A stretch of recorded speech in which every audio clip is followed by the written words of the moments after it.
105 North Avenue, 52. Prepare to be fucked by the object of the law.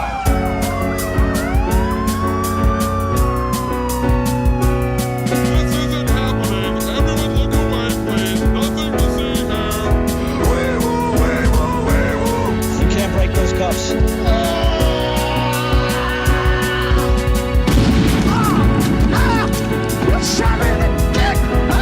Make him away, Ty.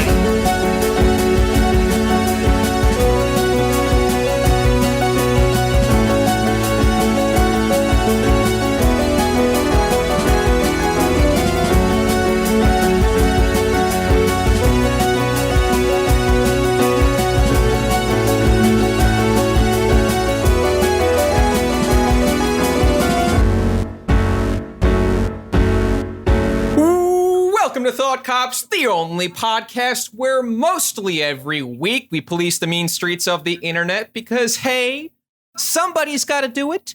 And then we let you be the judge, the jury, and the executioner in the court of public opinion. Coming to you live from Neo, Chicago, I'm Officer Kevin. I'm Officer Grant most of the time. What's up, Grant? Most of the time, I'm Officer Grant. And the rest of the time? I'm Sally. Okay, let's give a quick thank you to our guest from last week, Donnie Sapphire. Woo! Hooray. Yeah. And let's give a big warm welcome to a brand new guest to the show, Alex Ptak. How's it going, man? What's up, everybody? It's the commissioner. Yeah, you could be like Commissioner Gordon. He was cool. That's the only commissioner I can actually think of. So I want to be one of the. I guess, is a chief different than a commissioner? It's been a while since I've been on the force. yeah, I don't know. I have a very minimal understanding of how the ins and outs of the actual police department. Outside of like it shows. Well, yeah, TV shows, films. Honestly, my games best and all that. understanding of it is in the context of like where in the world is Carmen Sandiego, and those were all just like completely made up. Just like you've achieved the level of super sleuth, and it's like there's no police officer that's called a super sleuth. You invented Damn it, super that. sleuth! He tore down that entire street brick by brick. I think it goes maybe the way like a commissioner can be a chief, but a chief isn't always a commissioner. So it's more of like an Like a- umbrella term. Yeah, like a riddle almost. A riddle okay, of the that's law. Wrapped in an enigma. You see, that's what we got to solve. We got to solve this whole this police issue. It's just riddles to be solved. So, Alex, you are a comedian and writer out of New York City. You are also a man of the podcast. You host a couple podcasts of your own. Ballin' Out Super, which is a Dragon Ball Super podcast with a general anime focus. If you want to talk about that a little bit. Oh, sure. It is actually because we finished every episode of Dragon Ball Super, now a Dragon Ball Z Kai podcast, which I can't believe either that I've been doing it that long, but I did, and we finished all the episodes. Yeah, if you've ever heard that show, you'll note that there's very little Dragon Ball in it until the recap portion, and it's kind of just like a talk show. So, the anime fan inside of me wants to know, what do you prefer, regular DBZ or DBZ Kai?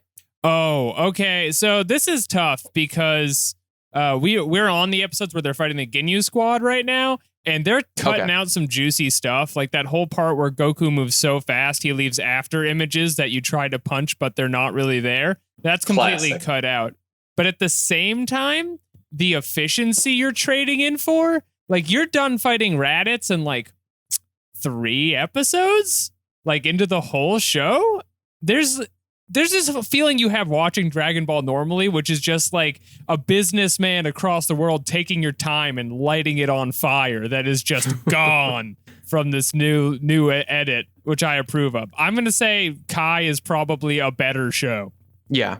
You may miss out on a couple things. From what I understand, the driver's license episode isn't in there. Yeah, that makes sense. Yeah. If I want to watch the driver's license episode, I'll go find the driver's license episode. I don't want to be like in the middle of an Android telenovela that gets interrupted with a driver's license plot. That always drove me up the fucking wall.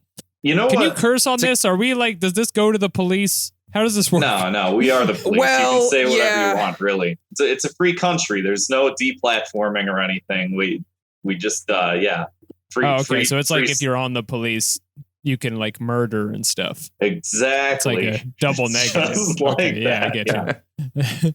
You know the thing that I remember the most, like when I think back to Dragon Ball Z, is how long Goku was in the underworld for, which was like sort of an interesting story arc. But everyone's like, oh, it took him however long to beat Frieza. It's like Goku was in the underworld for fucking after he got killed the first time by Raditz. He was in there for like 12 episodes or something. It was forever. Yeah, it's like 6 running hours of Goku meeting demons that don't come back again. And guess what? Dragon Ball Z Kai doesn't even happen. He's just on that snake road for like 3 episodes, a very manageable amount of time, and then we're back to what we're doing. God, he's on Snake Road for fucking like it. Doesn't he like get sent to the beginning again at some point? Doesn't something he falls off and he gets sent to the beginning? It's due to insane. his hubris. Because he flew too close to the sun. I think it is because he starts like jumping between the snake curls. Yeah, Because yeah. it like all goes to his head. He's like, I'm shaving off a few minutes with these snake curls. He calls them snake curls. That's sick. Sick fuck. But yeah, he falls down. They make him restart. And you could just have its own kind of postmodern mini series that's just Goku on Snake Road, where that's the whole show. Like that could have been carved out and turned into its own property. Right. And that's what we're all wanting for. But I would say, honestly, if you want the definitive experience, just read the manga. It's pure. It's Nerd. succinct. Yeah, fair All enough. But Alex, you're also a co-host of another podcast, Pod Damn America. Another one of your co-hosts, Jake Flores, was on the show some time ago. How long have you been doing that for? What year is it? Let me check. I don't remember. 2020.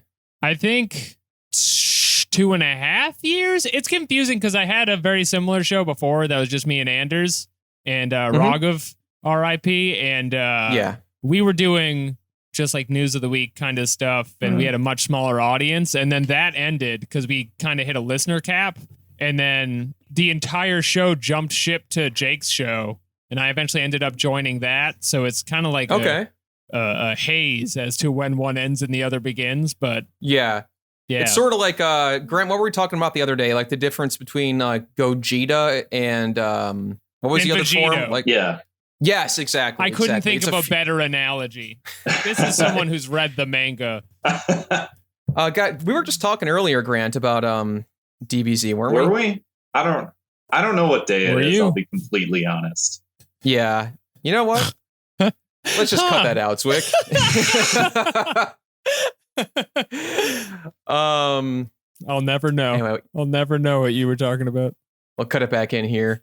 We got a little bit of show news of our own. We've been streaming on Twitch every Sunday night and Tuesday night from 7 p.m. to 9 p.m. Central Standard Time at twitch.tv/thoughtcops.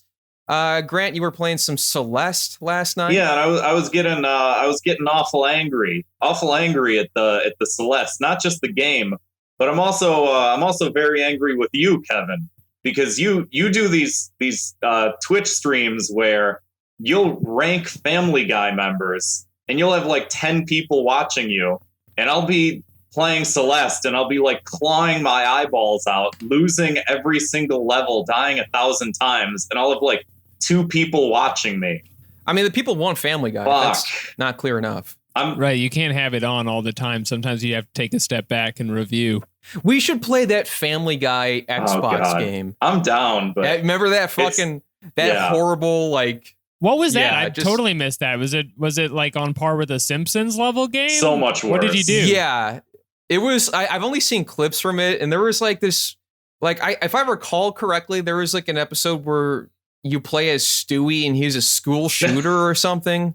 What? And that's mild from the clips I saw. I mean, it's horrific stuff, and the gameplay looks absolutely. Yeah, there was tragic. one level where like you go around and you shoot all of the disabled people is like the purpose of the level. Hey, Yeah. I'm already laughing. Yeah. You know, And it's this- kind of better that it's bad though. What if you were like, yeah, there's a level where Stewie shoots up a school and it just feels really smooth. It's something. Yeah, It's I mean, hard they- to put down. Yeah. The collision physics are just. Could you imagine Columbine 2 happening and then they're like, oh, what were these kids doing that made them shoot up this school? And it's like they were playing the Family Guy video game. Yeah. God. Not Yeah. only can I imagine it, I can just reference one of the 1,000 school shootings a year that has happened since Columbine. One of them has to be because of the Family Guy video game. Right. Chances are. So yeah, we should play that sometime. But Yeah, if you I'm want down. to check us out on Twitch, we're playing all kinds of stuff. So yeah, give us a follow if you got a Twitch Prime account. Give us a subscribe too. Why don't you? And hit that bell. Hit I think that there's bell. a bell on Twitch that'll alert you when we Yeah. go live. We're still working on the ins and outs of how the whole platform works. We've been doing it for 2 years, Grant, and we still Yeah. don't know. Something. When you So, guys yeah. use Twitch and like you go online, does it work? Because in my history, it's just been people staring at a gray static screen while me and my friends scramble in the background for 3 hours and people slowly leave. At first Yeah. it was, and then we had to figure out some settings in terms of I don't know. It was like some stuff was playing at a higher rate than it was supposed to. We just had to lower it enough to where it was like, okay, this is manageable. So it's a good Okay. time. We got to chat. People come hang out and talk to us and kind of give their input about, maybe Lois's S tier. I don't particularly agree, but that's Goof. There's Sir. no way Lois is S tier. She's hot. Yeah. That's ridiculous. They don't write her to be an S tier character. They she, don't, She yeah. gets 1 episode in 10, and it's always like she's the straight man usually. She's the hot Yeah. wife of the fat guy. That's the classic sitcom storyline. That's King of Queens right there. They give, Like, she they had give that her a one- few episodes where she does something like run for mayor or something, like the 9/11 Yeah. episode where she just keeps saying 9/11 Right. and people elect her. Yeah. That's Lois at the top of her game, but she's never like fighting is it the monkey on the bus? There's a monkey in Chris's chicken. room. Peter the fights a chicken. Yeah. It's all coming back to me. No, there was an evil monkey and that Chris had in his closet, and Peter would fight the giant chicken. Now, So, the see, evil this is why monkey Family is an Guy's funnier than S-tier The Simpsons. character. Yes. Evil monkey, he's extremely random and evil and So everything. We love if him. you're listening to your podcast at home, go ahead and check off the part of the bingo card that says brings up Family Guy on Thought Cops. Yeah. Go ahead and check that part off. Anyway, let's move right along with the rest of the show. We can check off more of your bingo Wait, card. I got another show news. Oh, I was in the background of a Be Nice to Me Productions video. That's right. 34-year-old Well, man well. memorizes baseball statistics in his free time. I was guy in the background staring at phone sadly, Yeah, I pouring saw himself that. a beer. That was my best acting yet. Go ahead and watch that. You were really Incredible. born to play that role. I Yeah. was. That's most of what I do is pour myself a beer and sit sadly and look at my phone. you see, they probably saw that and they were like, "Yeah, let's give Grant a call." Let's cast this guy. Just Yeah. getting yourself amped up. Like, you might be doing this on screen one day. Look down. Yeah. I method Drag acted and it. drop.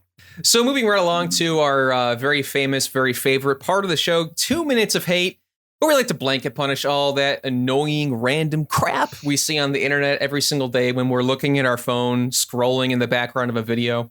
So my 2 minutes of hate this week is there are way too many video essays on YouTube. Okay? So this all came about, you watch like one video, like I watched a video about Better Call Saul the other day, and then my entire algorithm was like 17 videos of like what will happen in season 6. And it's the same thing. Like I was scrolling and I had a video recommended to me. It was called the Decline of VeggieTales. The video was the video was almost 90 minutes long. I didn't click on it because I was like, there is no way possible this can be 90 minutes nearly. But it's out there and people watch this stuff. And it's the same thing with every time a new Star Wars movie comes out, every time a new Marvel movie comes out, there's always like a million of these videos with like a cinematic disaster. Star Wars is yada yada yada. And it's like a picture of the movie with like the YouTube channel's like cartoon avatar over it, and like his avatar is like 50 pounds leaner than how he looks in real life. Way to subtweet a fucking guy that was on the show once. No, I'm not even talking about him. His avatar is accurate to his real life proportions. I'm talking about about everything else. Just the fact that you brought up the Star Wars being a cinematic failure. Okay. And it's also it's a lot of these videos where it's like, hey, remember that cartoon from the 90s? It is way darker than you thought it was. Oh God, So I hate that shit, man. So actually, SpongeBob takes place in the nuclear apocalypse, and it's like, we all heard this on, saw this tidbit. It's like, do we have to constantly have a new video about this every single month? So Right. There's just too many of them. There's too many video essays. We got to stop it. Video essays are something I never would have guessed would develop into its own economy, because the SpongeBob is actually fascist brand video, just in terms of numbers compared to, let's say, a podcast is always a media breakthrough. There's like 1 million views at least on every half-ass compilation vid. I don't know. I hate them. I can't imagine 1 million people being like, yes, I knew it. I knew that sponge was trash. I mean, here's the worst part is I'm guilty of it. I'm guilty of giving these things views constantly. I mean, granted, if you remember for the 4th of July little get together we had, we got drunk. We got drunk, and I put on a retrospective of Super Mario Sunshine that I made you watch. I was so lost at that point. I couldn't even, with my words, accurately describe to you to turn it off. Like, I couldn't convey that message. I was thinking it. I was like, why TV on the Mario? Why do Kevin? At the same time, though, I just have to know what their thoughts on Super Mario Sunshine was. Right. And the thing about it, though, is like, I don't know about you guys, but during quarantine, I have felt myself regressing hardcore. Yeah. Like, I feel like I'm just going back to like things I knew I like, where it's like, oh, this brought me happiness when I was such and such age, and I like this in college, yada, yada, yada. And it's like, yeah, I turn on the news, I look outside, whatever. And it's like, yeah, I don't want to focus on this stuff anymore. I want to focus on something that I know I enjoy. And the worst part is when I watch it now and I don't enjoy it because I'm so depressed about everything else in the world. So I tend to watch a lot of these video essays where it's like, oh yeah, I remember this cartoon. I wonder how it's has fascist undertones, so I cannot like it anymore. But it's all this stuff where I'm revisiting media that I liked for a long time, and then I'll sit around and I'll watch a guy like unbox a bunch of figurines from like, oh, I remember this toy I had, when I was a kid. And it's just like, that's just how I've been coping.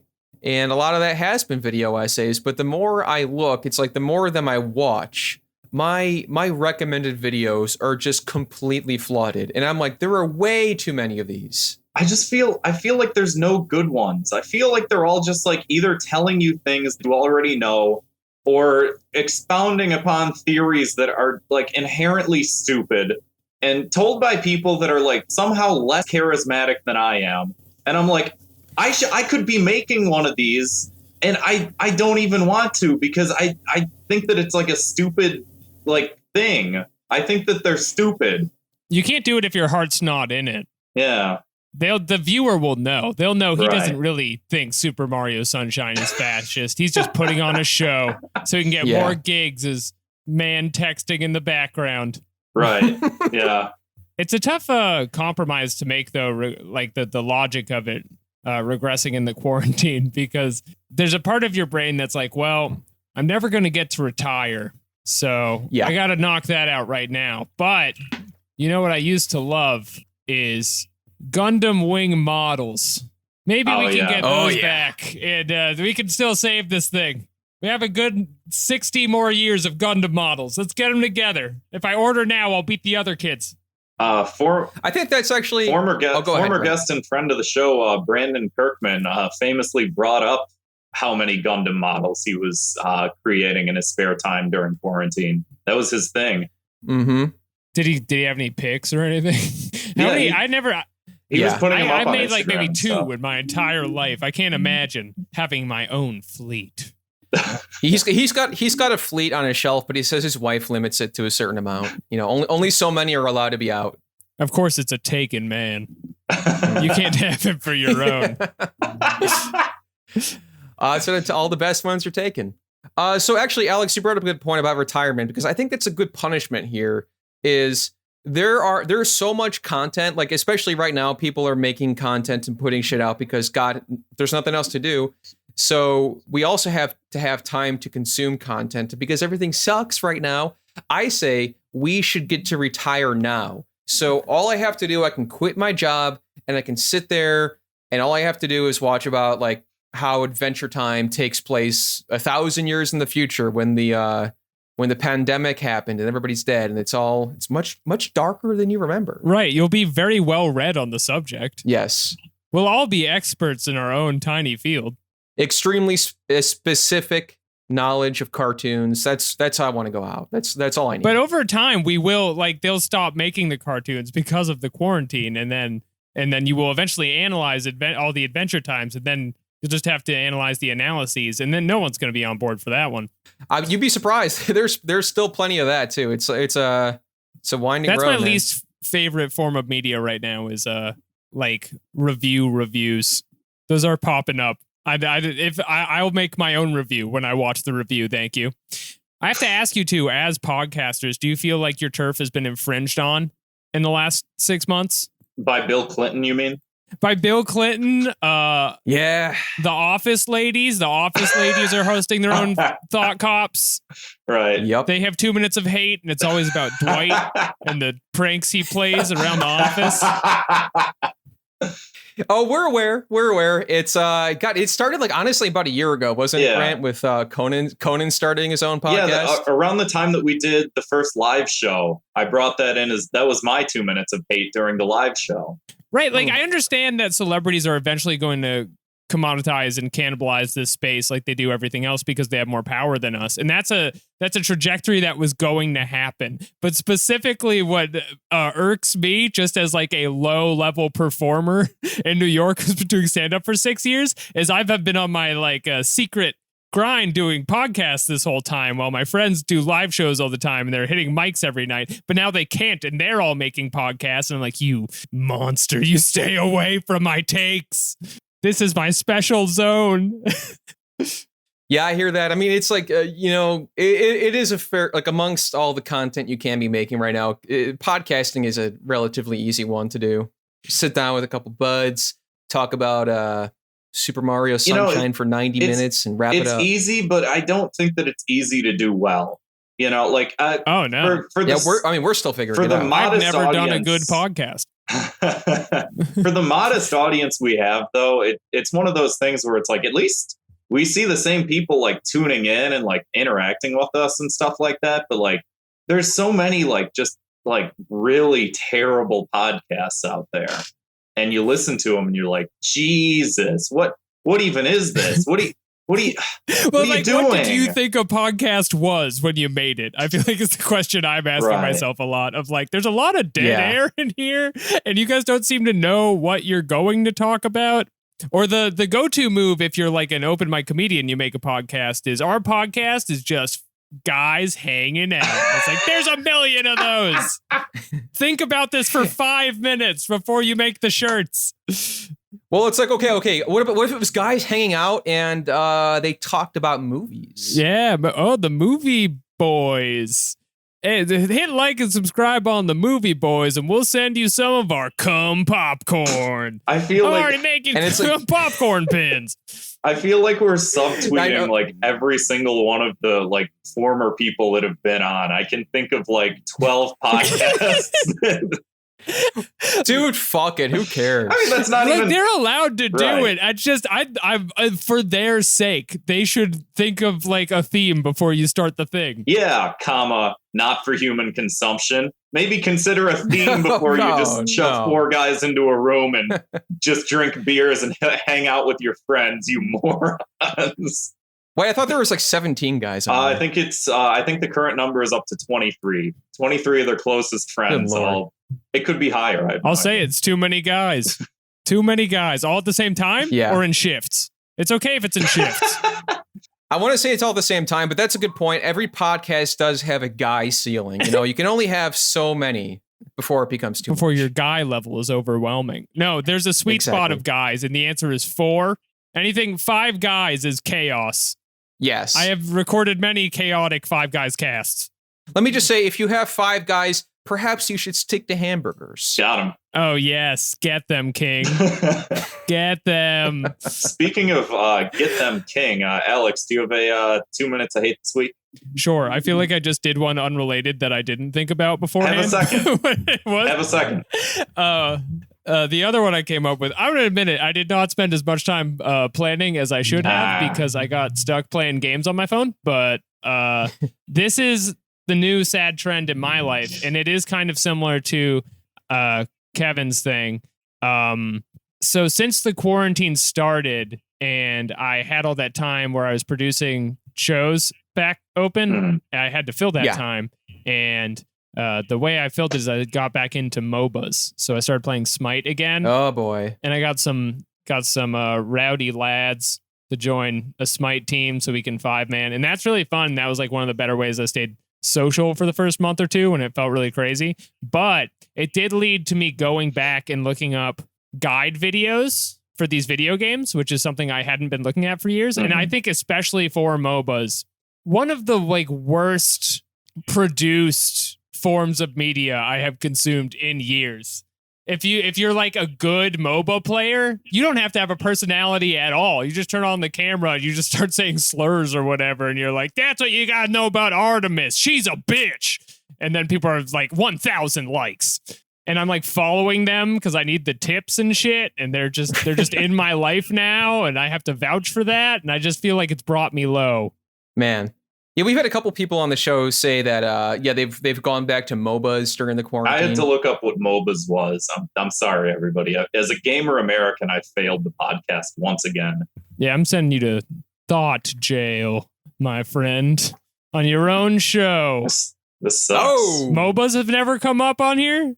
No, we have. I just don't think we've used the Right. acronym. Oh, okay. That's our word. MOBAs. Classic. I don't think people talk about them as much. There's not as much of like a hot commodity as they were in like 2012. Right. Yeah. Like League of Legends was.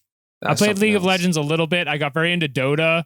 And the problem you have with those in general, and this hasn't been as big a thing because I'm older and I know to set limits on myself now, but if you just tell a group of people you want to play video games at some point today, they'll all contact you at different times and you'll play a little bit all day and then be like, oh no, it's been 8 hours of me playing Dota and I was supposed to feed my baby and now it's dead. Rest in peace. So Alex, what was your punishment? My punishment. Is there a punishment? I'm explain the punishment really quick. I will have one. Yeah, just whatever thing that you don't like here. I guess you're saying these MOBA content creators, basically. Yes, the Or just game the content idea- creators yeah. who are now part of my life. Oh, what is the punishment for them? Yeah, I guess like if you could just punish them for saying, just the idea that they have to be in your life and like just your direction of anger their way to say like you will be punished this way. I guess if I had to punish them, I would make them characters in the games they play so that they're forced into a never-ending series of battles Oh boy, yeah.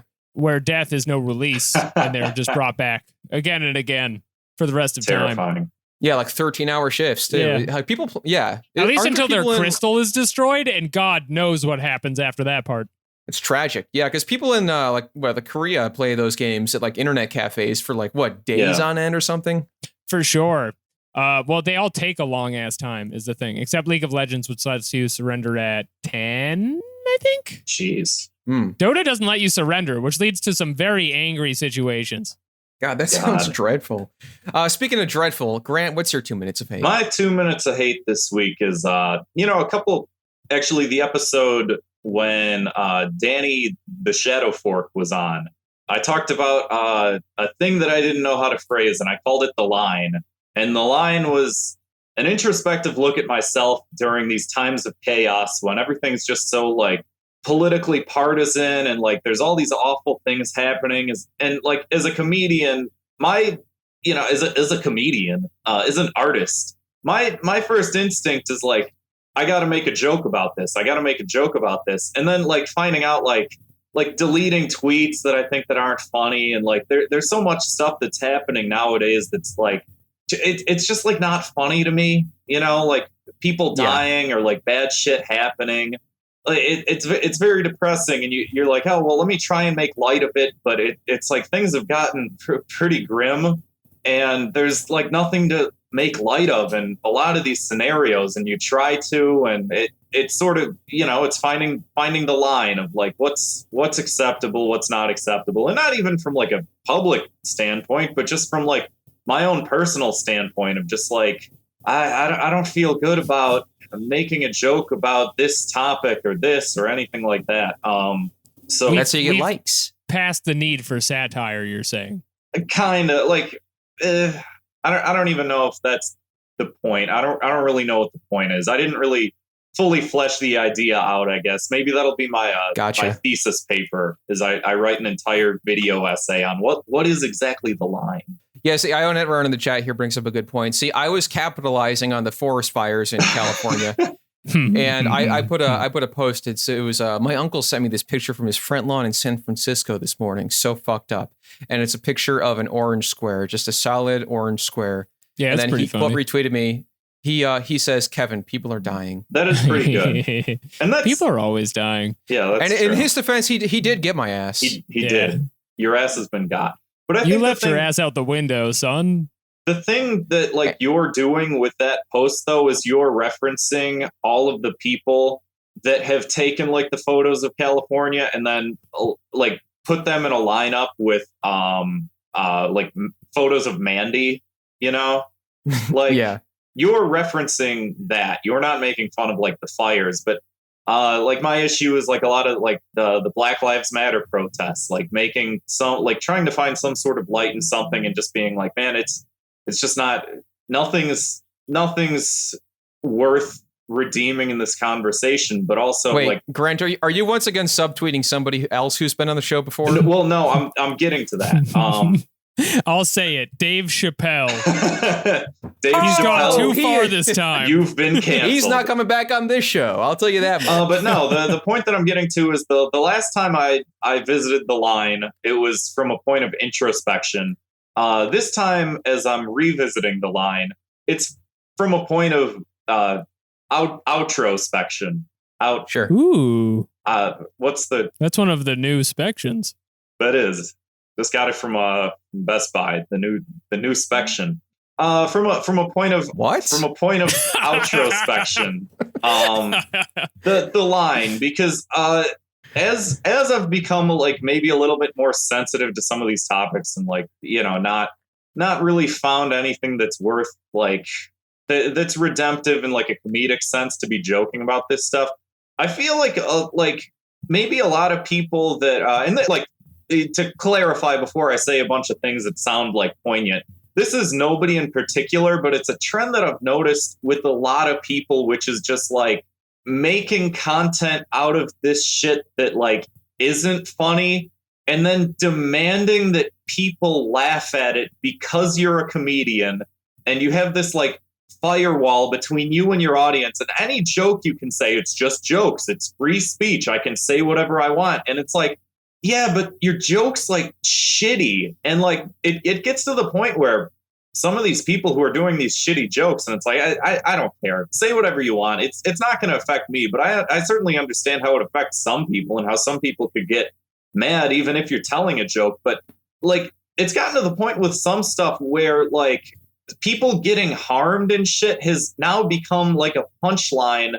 Like the comedy has gone from trying to make light of things that have happened to turning it into like bad thing happens is joke. And it's just like, this is not good, Yeah, you're having a very human response to the situation. Damn it, that's what the guest last time said.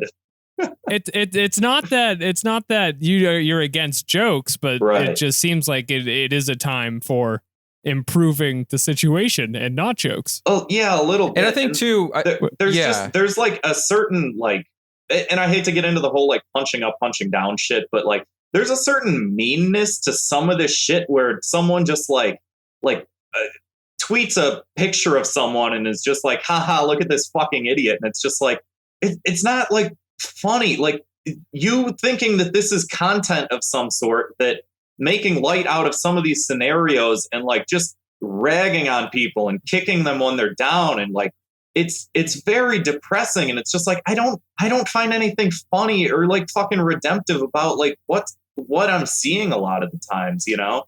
Yeah, and I know what we talked about before, like off mic, was a lot of these people like don't understand the concept of a take.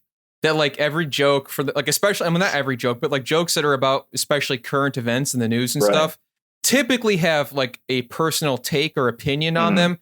And all these people who are like, oh, I don't actually think this, it's just a joke, this and that. But it's like you're the POV here is like you're saying, you know, I'm being super vague here, but you could be saying like such and such political thing is like bad, and like that's sort of like the secret message behind what they're saying, whether or not they even know it, or worse off, they do know it and they're just like, guys, it's jokes, it's called comedy, people lighten up. And that's like the I think that's sort of like the breaking point, is when people do have like a certain agenda and they're trying to push an agenda through a joke that's like not really a joke. And it's like, at what point have you just become like Sean Hannity? You know what I mean? Like, at what point is it like just, if you have like these fucking hot takes and stuff and you don't even want to bother constructing a joke about it, and you just want to sort of like scream about things and call that content, like at what point do you just become a political pundit and that's your thing? And I'm fine with that if that's your thing. If you want to turn into like a Tim Pool sort of person, which like, yeah, Tim Pool's a fucking moron or whatever, but like if that's what you decide to do, is like you're a political commentator now or whatever the fuck, like how come people have to do that and they're still clinging on to like, this is entertainment, this is comedy? It's like, it's not fucking like comedy, you know? I don't know. So yeah, I mean, to cap it all off, Grant, what the hell are you gonna do about it? What's the punishment, Grant? Yeah, I got a good one. If you're guilty of this, which a lot of people are, you know, not everybody, and I think everyone has their own sort of moral qualms with it, but I think if you're guilty of this, you know, me deciding who's guilty, I think you should be forced to take like a improv class and just find out how fucking funny you are. Or even better yet, just go on a stage and do 5 minutes of stand-up. And like, I agree. I think that's a good thing. Actually, Aaron Klopfer had a tweet about like, one thing I miss about stand-up comedy is 25-year-olds that make $200,000 a year bomb in front of an audience and have complete mental breakdowns. There's something to that where people think that they're so fucking funny. And it's like, yeah, do that in front of just like a room of people. See how many fucking laughs you get. And you'll find out pretty quickly that like, yeah, no, what you're doing kind of sucks, you know? Okay, so the punishment is you have to do your takes in a hostile room, you're saying? Yeah. Any room even. Well, I think that any room you do those in will typically turn hostile. Yeah. Well, there are like edgelord rooms. Well, or that's, like that's if you're true. in a super hot room, you might be able to get away with something that's not that funny. But if you're in a pretty hostile room, I don't know, they're not going to like that you said that about the Rwandan genocide or whatever. Well, you know, what I was going to say, too, is I think that even for a lot of these people, I think that their intended audiences, like if you had them in a room watching that, they probably wouldn't even think it's funny because like this person like doesn't even know the first thing about this, what they're doing. So that would be, I think that would like bring it all to light. It's not even just like a difference in like political opinion, even at some point. It's just like they don't really like if they can't understand like a POV or a take behind a joke, they're probably just bad at comedy. So these people who like may agree with them are going to see them on stage and like not be laughing because it's like, oh, this isn't funny. This person. And that's like I think that's my main problem with it is like when you dress it up as something that it's not, and it's just like hiding behind the wall of like, oh, it's just jokes. And it's like, but like you're putting out a point of view that's like easily deconstructible. But when I have to deconstruct it, then people are like, oh, well, you're ruining the joke or whatever. And it's just like, but it's not like, I don't know. It's a clusterfuck. It's a good punishment for sure. It would definitely punish. And in that visceral way where you're ashamed by a large crowd and it hurts you inside in a way that most people don't know about.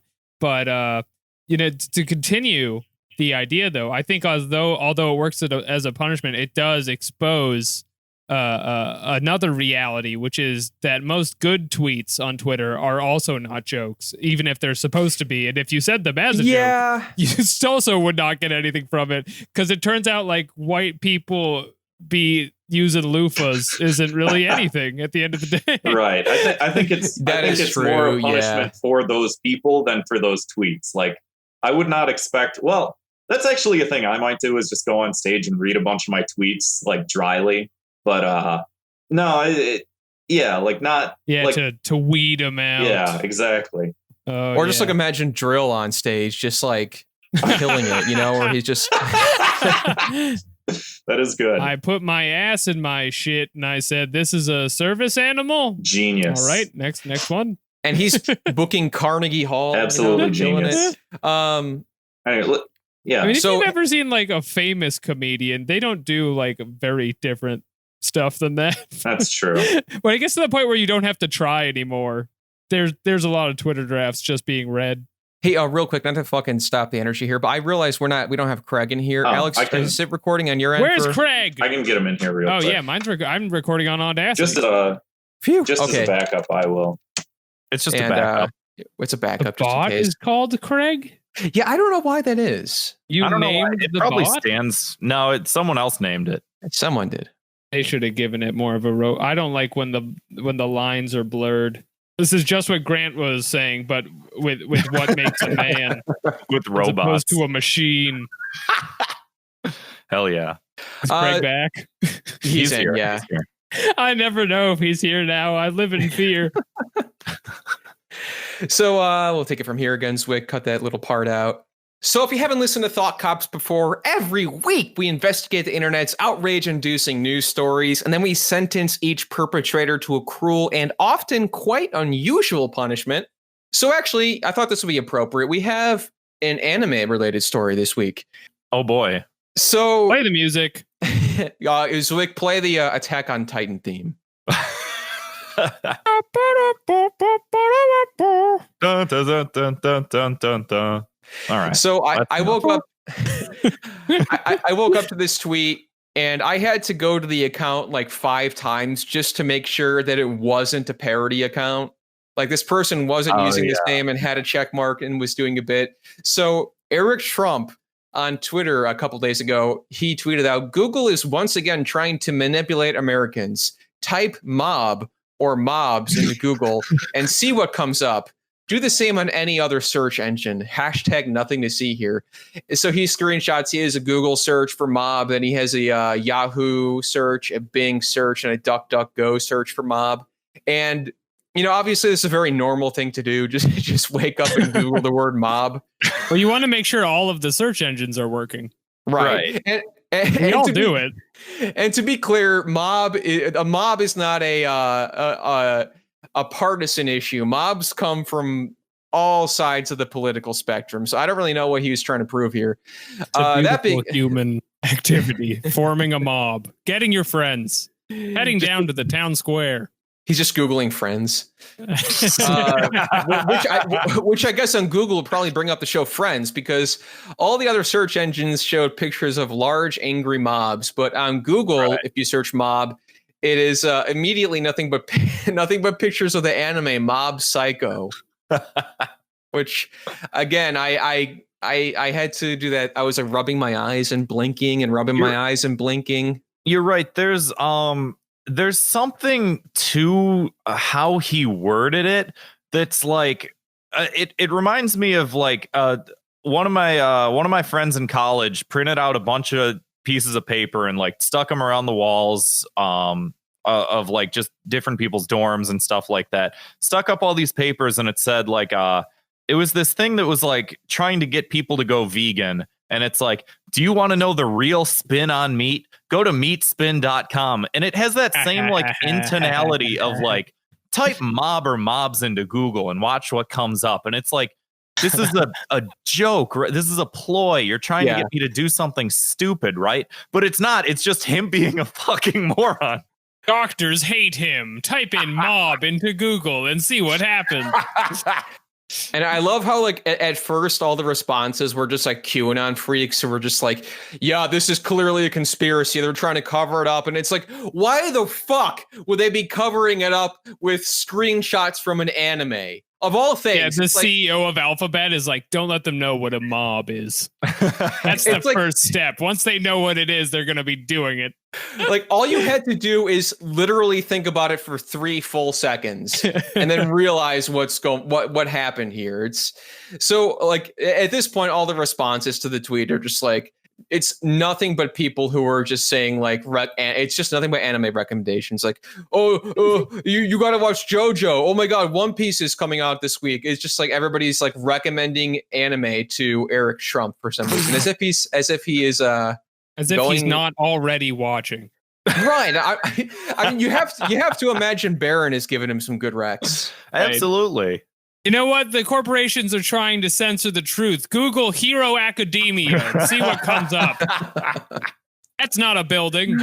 Oh my God. Yeah. So I mean, I think that's also a suitable punishment is weeaboo Eric Trump. You know, get him he's like, all right, season 2 was a lot better than season 1 of Mob Psycho. Season 2 had a lot more heart and even more action. So I'm really looking forward to when season 3 comes out and see what's going to bring to the table. Speaking of bringing things to the table, this is another like weird Twitter fucking snafu. I'm sure everyone's seen it at this point, but like fucking this Adam Corolla tweet, which I'm about to read loud, which is as soon as it loads. More American males now wear bracelets than eat stew. Yeah, so Adam Corolla, yeah, he's like a right-leaning guy, right? Or he's a libertarian or something. He's a classical man. He has a whole show about it. The Adam Corolla Show. Yeah, he's doing one of those like Dennis Prager like hashtag canceled events or something like that. Oh like, yeah, and he has a movie coming out Ben called Shapiro, Adam Corolla, and like Dave Rubin all did like a fucking event about getting canceled. And he's got a movie coming out called What No a Safe show. Spaces. God. Could you imagine? You're live in the audience and you got Adam Carolla and Daniel Prager. Hey, I've told this story on the Because show his name before. is Hot Pockets Chunk. Oh boy. So I had a friend drag me to a Dave Rubin stand-up show. Oh, Let me tell you, not Hey, good. Ruben, do stand up? Oh yeah. He started off as a stand-up and then he started getting into the political shit and he's good at neither. He found out video essays make a lot more money. More or less. It was atrocious, and like it wasn't even political. It was like just like jokes that he would be telling like while Sopranos season 1 was airing. Like he clearly didn't like edit anything for the modern times. He like what would Yoda sound like if he was giving a blowjob? Jesus. Just awful. What would he sound like? Makes you wonder. Yeah, it might go a little something like this. So Adam Carolla here, he's bringing in some new bits. At least this is something. This is something current. You know, he says more American males now wear bracelets and eat stew. What? That's probably true. Like we talked about like the POV and a take for a joke, and I truly don't know what it is here. Just from a science perspective, very hard to quantify either of these individual groups. There's incredible overlap in the bracelet and stew communities. I don't know. I just like here's the beauty the of thing. it is there is no second sentence though, right? There's no like Right. No. if you want to see where masculinity is, it's just more American males wear bracelets than eat stew. I mean, honestly, in the rest. We all know what I'm talking about. I played a cartoon pig on TV. like this would have played really good as a drill tweet. Yeah. It's actually really good. Do you think he's going for the fucking like Dadaist Twitter? perspective? I mean, I think that what he's trying to go for here is like male, like masculinity now is like not the same as it used to be. A lot of men are more feminine than they used to be. I just don't understand the examples because like I feel like bracelets on men might have been like a poignant point during like the early 2000s when everyone was listening to like My Chemical Romance and shit. And it's like, what's with all these men like wearing bracelets and painting their nails and stuff? Now I Yeah, feel get like those sexuals- spikes off your wrist and put on a classic timepiece. Yeah, like is there an epidemic of men wearing bracelets that he feels like he needs to rag on? And furthermore, what's the thing with eating a stew? Is eating a stew inherently masculine? Is that Look, a thing we're that all like men here. You know how it Jesus. feels when you be eating stew. Oh You know yeah. how good it feels. You feel that down in your bones. Hey, you want to get that? Warmth. You want to get that Women nice can't and eat piping stew. hot. Yeah, yeah. Well, the heat is a big part of it because if you're having a clam chowder, you might as well go to the Triangle Shirtwaist Factory right now because you're an Mhm. Irish immigrant in 1885 and you're feeding your whole family. That's how it feels to eat clam chowder. I'm from Boston. I can say it. you can say that, yeah. I can say, hey, I know a lot of people are going to give me a lot of guff for that, but get in the Triangle Shirtwaist All Fire, right, all right. Hey, we'll leave it in. We'll leave it in. which is now owned by NYU. Did you know that? That's weird. No. That building is owned by NYU and they have like classes in it and stuff. So like I don't think any of us like I'm like all the replies here like no one knows what the fuck he's talking about. Right. One of the replies I see right now says, "What does this even mean?" So, good point, Kevin. Someone said, "Adam, I'm eating a bracelet right now." I actually like this tweet. If you don't get carried away and then hurt your brain trying to figure out what the point is, it is an excellent observation that cannot be proven either way. It's real big brain stuff. It takes you back. I don't know if he did this on purpose, but there's like a weird portion of the tweet where he hit the space bar like 2 or 3 times. I saw that. And it's almost like do you think he meant for that to be like an awkward pause, like as if you were speaking that online, or was it just like a massive fuck up? Because I like the cadence of more American males now wear bracelets than eat stew versus more American males now wear bracelets than eat stew. It's like Well, you know what happened is he dropped the genius. spoon. He dropped the spoon onto the space bar in between huge meaty bites. That's just how it comes out, man. And when you're in that zone, you just send that shit. Oh God. Yeah, Stu I don't. tweet. So, Stu. Oh, is this what Soupgate was about? Remember, somebody asked us about Soupgate. I Talk do, about and I still don't Soupgate. know what Soupgate is. Expose the lies. I don't know. It just I like never- these Does anyone awful know? Because fucking I can't things. lead us through this. At I all. don't know. Like people just send us these awful fucking things, and they're like, "Hey, Thought Cops, what is this? Can you talk about it on the next episode?" And it's like, now I have to Google Soupgate. Thanks a lot, asshole. Thanks for listening. Yeah, fuck you. Fuck you. Don't hold your Soupgate over our heads because we're not smart enough to know about it. Right. It's true. So I would say a good punishment here is you know what, gender nonconformity, traditional gender roles. Let's throw them out the window. Hey, I say it's okay to wear a bracelet and eat stew. I agree with that 100%. Don't feel like you're pigeonholed into doing one or the other. They're both wonderful acts of expression. I'm wearing a bracelet right now because my hair got long and I like to do a little ponytail and then flop my hair around on my neck. Hell yeah. And Alex, I gotta ask, what kind of stew you sipping on? It's a 3-bean chili. And I've gotten a lot of pushback on this. A chili does count as a stew. I would agree. I don't care enough to disagree. There's got to be like a furious debate about this somewhere on the internet. I am going to Google that. A hot dog is not a sandwich. Who cares? Get a I hobby. put it Watch in right some now. video essays. Chili stew is. All right, I could have phrased this better. Oh, okay. Wait, no. Wait, this does come up. There's a whole article called "Is Chili a Stew?" on the Cookville. And here's the quote that Google's giving me. Stew is defined as a combination of solid food ingredients cooked in liquid and served in a gravy, whereas soup meat is boiled within the stock or water that's used as a base. By this definition, chili is most assuredly a stew. Oh! Got him. I'm trying to see if I can find a video by saying I actually surprisingly can't.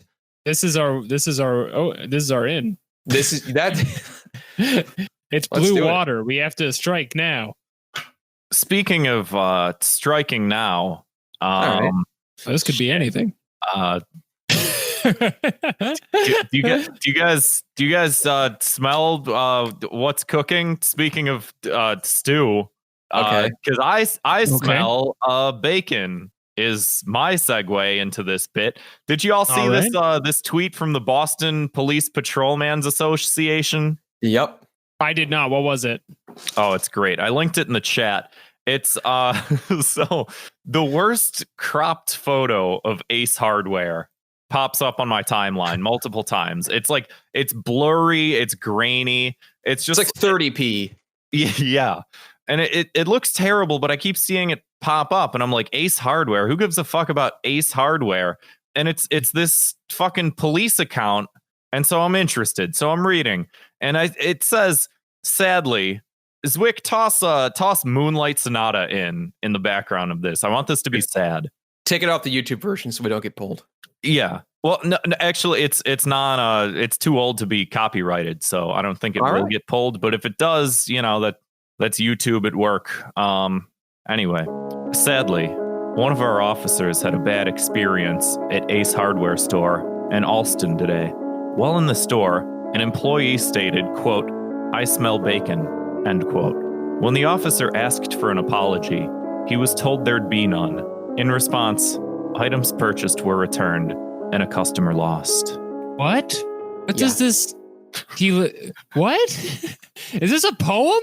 I know less about the world than before you told me the story. Was there bacon? Did the guy admit he was just talking to him? Is this a thread?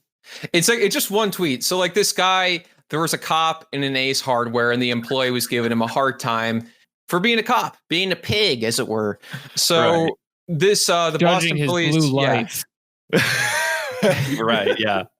So they went on. They added Ace Hardware here. So Ace Hardware was their notifications were blowing up. The helpful place.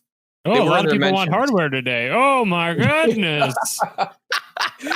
Oh, there's been a tragedy in Austin. So yeah, they were putting them on blast, and all the responses here were pretty much no one gives a fuck. I can't get over like this photo that they tweeted out of just the front of an Ace Hardware and like only the logo, only the sign that's in front. And it's like, this could be you probably pulled this off of Google. Like they posted this thinking like people are going to know that it's real because we've posted a photo of the Ace Hardware and it's just a photo of the fucking logo. Like, the photo is blowing my goddamn mind right now, just staring at it. It's Doesn't it weird. kind of feel like from the photo that Ace Hardware and the Boston police have a corporate partnership? And they're like, yeah, you got to give us some tweets. And they're like, how do we make this work for us? Disrespect in Alston. Jesus. We got the picture in there. They'll be happy with that. I like there's even a response here. It says somebody says, even as a Blue Lives Matter supporter, that's just funny, lol. Or like after the guy got his feelings hurt and he was walking out of the Ace Hardware, he turned around and took a photo of, again, only the logo. It's because his hands were shaking. What the fuck?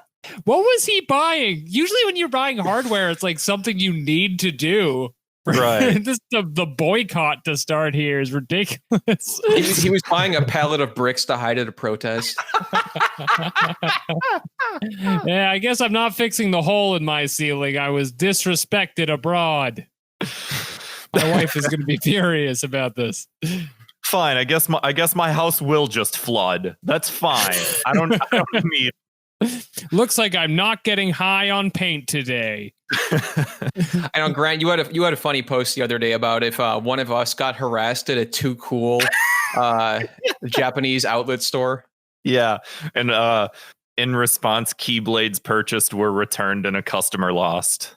Oh God, yeah, I don't know. I guess Ace offered an apology to the Boston Police Patrolmen's Association, which is just like, a single employee. How many people do you think fucking work for Ace Hardware that like, yeah, it represents your company, but Jesus Christ, this is like hearsay, stupid, whiny bullshit.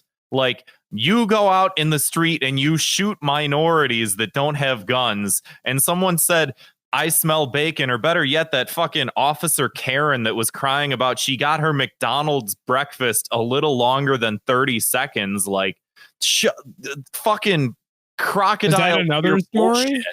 Yeah, that was there's a McDonald's tragedy. That was a couple weeks ago. There was a policewoman, quote unquote, that we covered it on the show. She made like a TikTok video in her car crying about the fact that a McDonald's employee took too long to get her breakfast. It was 3 months ago. Okay, a couple weeks ago, 3 months ago, whatever. Thanks to Ionet Runner. It's all the same. It doesn't fucking matter. She wasn't even a cop. He remembers it better than I do. I don't fucking listen to this show. And she was like crying. She was in tears because the McDonald's employees got her breakfast too long. And she's like, "What? I don't know. It's so unsafe out here." And it's like, shut the fuck up. Antifa Stop shooting people everywhere. They're in your McDonald's. They're in your Ace Hardware. They're not really doing anything to you, but the way they're doing it is very disrespectful. Yeah, The tone of voice. We must take back our streets. So yeah, what's the punishment here? I wonder. Something with smelling bacon. I can't even think. I'm so infuriated about this. The police gotta wear a bracelet. Here we go. Now they Yes. gotta wear a bracelet. Make them rethink some boy. stuff. The police have to have a bacon cook-off, but they're not allowed to eat any of it. And they should have Ace Hardware should have an IKEA style cafeteria where they sell bacon.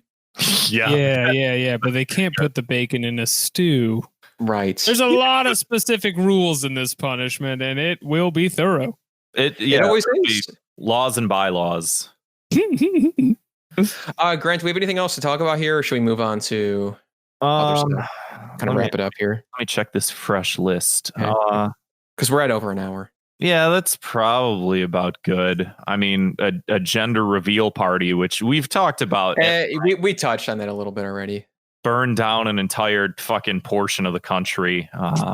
Evergreen story comes up every 3 weeks. Basically, yeah. True. That's really the only other thing that I think that's worth covering this episode. Okay. I think we're good. All right, Zwick, cut that part out. All right, I'll cut back in here. And let's do something a little more positive here. Key to the city. Let's talk about something cool we saw. My key to the city this week goes to Gerald Stratford on Twitter. It's Gerald Strat43. It's this old man in Oxford, England, who just grows these big vegetables and takes pictures with them. Like there's this one. He's now what shall I do with this big boy celery? There's another one. He's just holding like giant radishes. Him and his wife are holding gigantic carrots. Just seems like a real like Twitter is obviously hell. It's toxic, and then you come across an account like this where you're like, yeah, this is nice, and like somebody drew him like a cartoon of him holding the giant celery boy. So yeah, my key to the city this week goes to Gerald Stratford. Keep making those big celery boys, and doing what you're doing. Make me a big tomato. I want to take a big bite out of it. Sprinkle some salt on it. Yeah, that sounds pretty good to me. Alex, what's your key to the city this week? Something cool, good, nice you saw? I don't know. I followed a few. I've started just like there's a part of you that when you get into like Twitter and social media wants to resist the normie accounts, because you want to be like a cool, respectable individual. But I've gone the other way with it, and I've started just following things like on Reddit, eye bleach. Or whatever, that's just photos of dogs hugging and stuff like that. And, you find out the West Coast is burned down, but then you see marsupial become a new friend. And maybe that helps you out a little bit. Maybe that helps you make it to the end of the week. Yeah, I saw a video of a turtle and an alligator swim past each other in a river, and it looked like they were giving each other a high five. Good stuff. All right. Classic. I think I saw that one. That's how on these I am. And for 5 seconds, I forgot about my pain. It's just me and then all of the cops who've been vaguely disrespected in public. just trying to get that vibe. So Grant, what do you got Yeah. for us? Or no, There we're you still go. here. Sorry. Yeah.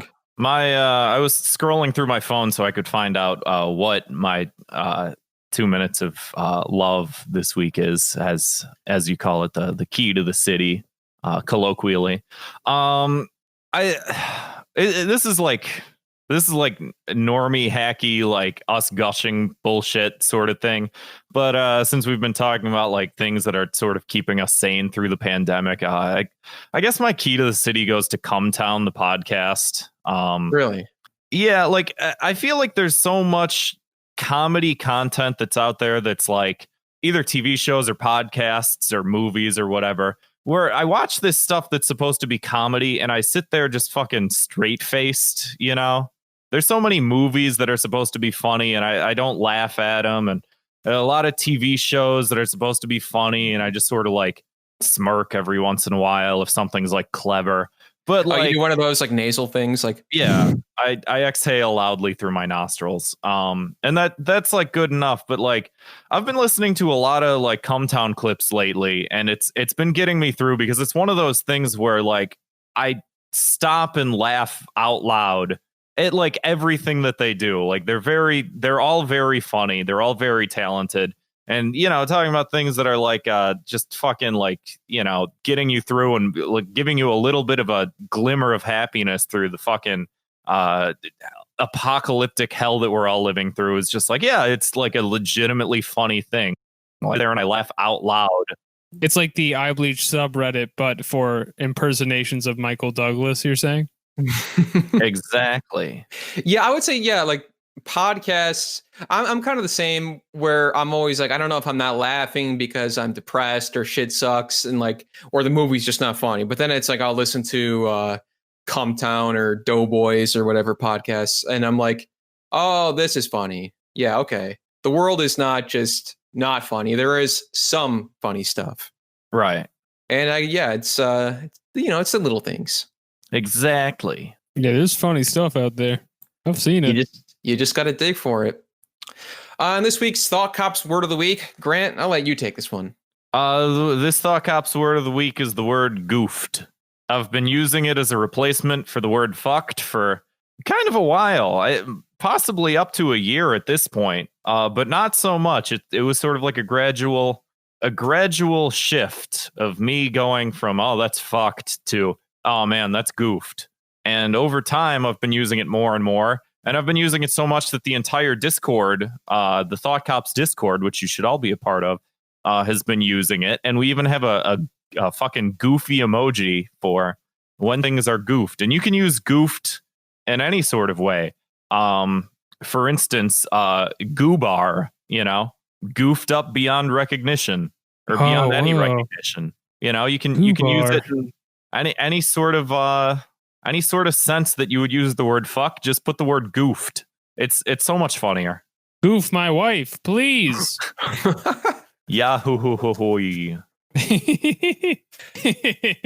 I'm sorry. Visually, I'm imagining Goofy having sex. It is the funniest thing. You know what? Never thought of it before, and I will be spending some time in the future dedicated to it. I mean, Max had to come from somewhere, you know? Oh, yeah, that's true. Although they always have Max's mother as a very straightforward character, and that makes you wonder even more. True. So before we get to our final segment, our listener voicemails, now for the plugs. Alex, lay it all out. Well, you guys mentioned both of my podcasts. Thank you for having me. Ballin' Out Super is a comedy anime podcast, and Pod Damn America is a comedy politics podcast, and I'm on both of them, and I'm just recording podcasts day in and day out. I also have a third one dropping at the end of the month. It's going to be more scripted stuff, more details on that to come. Okay. But yeah, you can follow me on Twitter at Ptak Jokes, PTAK Jokes, and I'll put just every old thing on there. Yeah, you know, I was actually thinking, I know we started following each other on Twitter because I think someone we both know was like, hey, I know 2 podcasters who are in Japan right now. And he tagged the 2 of us, and I think we just started following each other. And I guess we were in Japan at the same time in April 2019. Yeah, I was gonna bring that up. Yeah, I was there on my honeymoon, and they were like, "Come meet up with these podcasters," and I was like, "I won't." Oh, yeah. Look at all his pictures. Dude, we should have done that. Damn. I shouldn't have fucking been on your honeymoon. What am I No, saying? you should have been there, man. Get out of here. You're one of the golden memories of my life, I swear. But no, you seemed like you were really getting into the weeb stuff. I didn't get around to, and I was following your travels. Yeah, I went by myself, so little different. Well, my wife is now fully weebified, and we just watched the JoJo live action movie. Oh, how was that? Absolutely insane pacing wise. Can't recommend it enough. Perfect thing to leave on in the background of a bar kind of film. 10 out of 10. Oh, I'm sorry. I believe we put Grant to sleep. Oh, I'm sorry. No, Grant. There's still another segment. Yeah, I forgot. Sorry. No, go, continue with the podcast. Let's hit those listener voicemails. If you want to give us a call, it's 312-788-7361. Or you can always send us an audio file at thoughtcopspodcast@gmail.com. Let's hit it.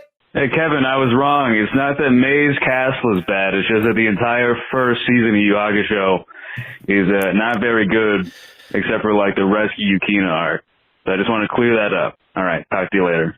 All right, man. So yeah, we got this is OJJ. Is it OJJ? OJJ. Oh yeah. So, it's this guy. Urameshi. Yeah, Urameshi. No, we almost did a separate podcast about Yu Yu Hakusho together. He ended up doing it on his own, and we got into a little argument on Twitter about about ranking our favorite Yu Yu Hakusho arcs. Grant, if you could take a caffeine pill and stay awake for this one. I'm here. Yeah. Okay, Grant. So this guy's telling me he said Maze Castle sucks. Unbelievable. And I was like, dude, Maze Castle is the first time you get to see the four main characters team up together and showcase all their abilities while fighting off against four unique, quote unquote, boss characters. I remember Maze Castle being very good. I want to say it is on the record. It's not, it's not Dark Tournament. It's not Chapter Black, but it's a great, that's a great taste. Excuse me, Grant. What? Just forget it. Let's just move on. What I think Grant is saying is that although Yu Yu Hakusho has its high points with tournament arcs, they do so many tournament arcs, it kind of loses the impact. And Maze Castle is a aberration from that, and that's why it sticks out so much. And it's such a favorite of all of us here on the show. Exactly. And Grant, I know you have some words to say about the Three Kings arc being yet another tournament arc in which Kuwabara is left out. I'm not going to lie. I just yawned 3 times, and that wasn't me acting. That was just me legitimately yawning.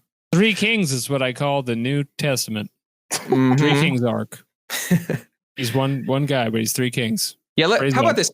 Let's put away just childish things and talk about our favorite arc from the Bible.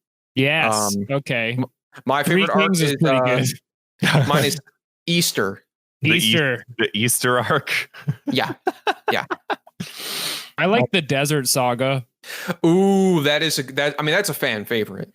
Right. Androids. My favorite.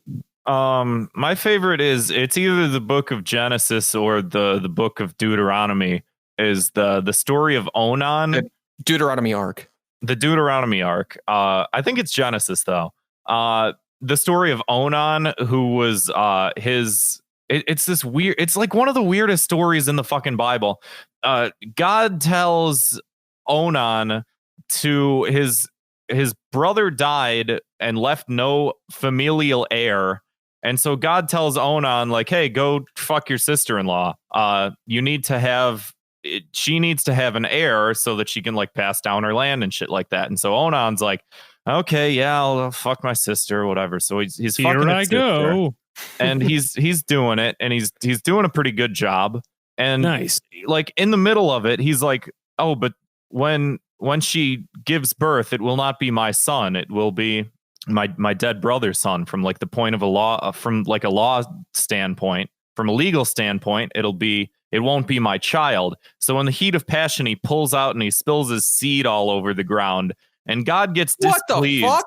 God gets displeased with Put that Onan, seed and he, back in there. and he What is lights this, him on, Evangelion? and he lights him on fire and kills him as punishment. It's That is the funny. weirdest and one of the greatest stories in the entire Bible. What's you're the saying, one where if you're a Bible guy, what's the one? I remember this from school, and I can't tell if it's a dream or not. Where God gets these two daughters to like get their dad drunk and then get them pregnant. Oh yeah, that's like the story of Lot. I think people Yeah, I think that's misattribute Lot. that to be like Moses or Noah. They're like, oh, Moses got drunk, but it's like the guy's name is Lot, L-O-T. Yeah, that Dude, guy's a dirty dog. I just had this flashback to when I was a kid where my mom was like trying to get me interested in like the Bible and Christianity. And she's like, Jesus is my last boss. And I was like, okay, Mom. Yeah. Looking at that's your kinda how that resume works. here, I'm going to need some more details about this boss, your work history with him. Well, I just imagine like swinging Jesus around in circles from his cape and throwing him into a large bomb. All right, let's hit the next voicemail here. This is the Discord news for this week. In hashtag lifts, IO podcaster reported that the people working out in the park in the morning are mostly weirdos. When asked to define weirdos, he said Jews, but quickly clarified that they were wearing their hats. He then added that he lives in a Jewish neighborhood, which he purely did to brag about how much money he is making. The question of why he labeled them as weirdos is yet to be answered. Sad news to report this week as Gluteus Maximus Enjoyer 1605 has reverted to a white name.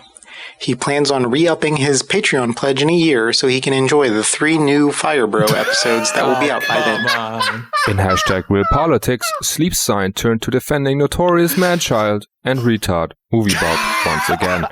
After being called out for it, he expressed pride in defending the retard Movie Bob and even demanded to be led on the podcast to debate Grant about it. Responses included debate these nuts and debate my dick and balls. Hashtag Normie Safe Space was attacked by Gluteus Maximus Enjoyer 1605 this week after a discussion about Starbucks started. He was told to frick off, to which he replied, yes emoji. Sleep Science tried to talk about the racist roots of that emoji, only to be reaction bombed with said emoji, setting a new record for most reactions to a post. In hashtag The Food Network, everybody debated about what is a keto and said they were doing keto. The good news is that Discord news is keto. Oh, that's good. The main topic of discussion in hashtag Game Americans has been something about a Mario game remaster for what feels like months now. It was hard to care about what's being talked about because I don't play Mario games since I'm not a child anymore. On a similar note, a group of 30-year-old males complained about the cancellation of a cartoon in hashtag visual media. The millennials are at it once again. Oh, yeah. And finally, Firecloud stopped resisting arrest and accepted his fate as Cheater Poppy. Yes. Also this week's obituary. Cheater Poppy, a.k.a. Firecloud, a.k.a. Granddad, died. Cause of death, relentless bullying by us. This week's Discord news has been presented to you by Gluteus Maximus Enjoyer 1605 and IO Podcaster. Oh, that's the only news I need. Thanks, boys. That was something else once again. Rest in peace. That Twitter account is a lot of money to be funding the news. Yeah, but it's a non-skewed, there's, they're not Team Kevin, Team Grant. They're just telling them like it is. No spin. Exactly. Hey, listen.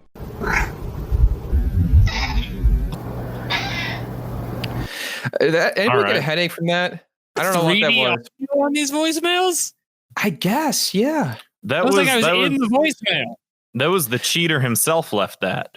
Yes, so he is risen. Look, this is my favorite arc of the Bible. An Easter arc reference. Mm-hmm.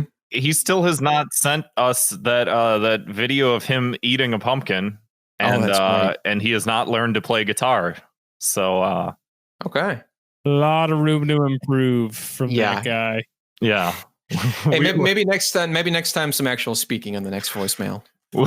Yeah, maybe. He leaves good voicemails. He should have left one this time. All right. I know that we all collectively soy-faced and immediately pre-ordered that Mario 3D collection. Yeah. But it's kind of bogus how it's a limited run. They're doing that Disney Vault shit. That's not cool. Like, don't get me wrong, I'm still gonna buy it and still gonna enjoy it. But I don't like this precedent this is sending, like digital and physical limited release. Like, what the fuck? Like, eat shit, Nintendo, as I willingly pay $60+ for like an upscale version of 3 games. Okay, so listen, I apologize to Gluteus Maximus Enjoyer who left us that Discord news bit. But yes, we have been arguing about the new Mario 3D All-Stars because, as you all remember, the original Super Mario All-Stars was a remake of the original 3 Super Mario Brothers games. Now we hear news that there is a Super Mario 3D All-Stars, all the great 3D adventures that Mario has gone on. And we thought, oh, are we going to get to see a full-on HD remake of Super Mario 64 and Super Mario Sunshine?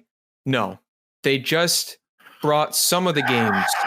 Grant, wake the fuck up. This is important. Could you people just play the video games and like be happy that you're playing the video games and like having fun and just like, yay, I'm a little plumber man. I'm running around. I'm jumping on people's heads. Yay, fun. Grant, you know we can't do that, Grant. It could have been better. It could have been better. Everything could be better. My life could be better. It's not, but it could be. Part of the reason it fucking hit so hard is because I'm sitting in my little room every day and waiting for the fucking virus to pass and the world to stop being orange.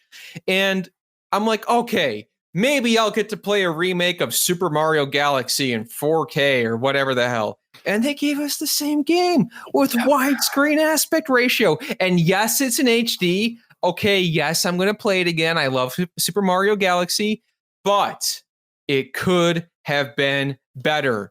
Doesn't Nintendo know how depressed I am? Why don't you just get glasses or contacts and then it'll be better? Why do you care about these things? I can't even find it I can't even find it in myself to play video games anymore, let alone fucking just like care about what the internal politics of what Nintendo is doing currently with their business model. All joking aside, you need glasses, Kevin. It's getting out of hand. I see the world. My eye doctor is shut down, so I guess I'm just going to be blind and playing Super Mario 64 in 720p. Yeah, I tried to see my eye doctor. He's too busy wearing bracelets to see me. Yeah, let me just say, if I see my doctor wearing a bracelet, I'm turning around and leaving. I gotta say, when you see your eye doctor eating stew, you sit in the chair. Yeah, get ready to open your eyes. I gotta say, while we're busy rehashing old shitty jokes, how come it's just coming to me now? Kevin, you mentioned the world is orange. How come no one's blamed Donald Trump for the world being orange? Of course he did it. Has someone said that? Yeah, Alex's co-host, Jake Flores. Oh, yeah, I saw a bunch of people actually say it all independently at the same time. But it's a great minds situation.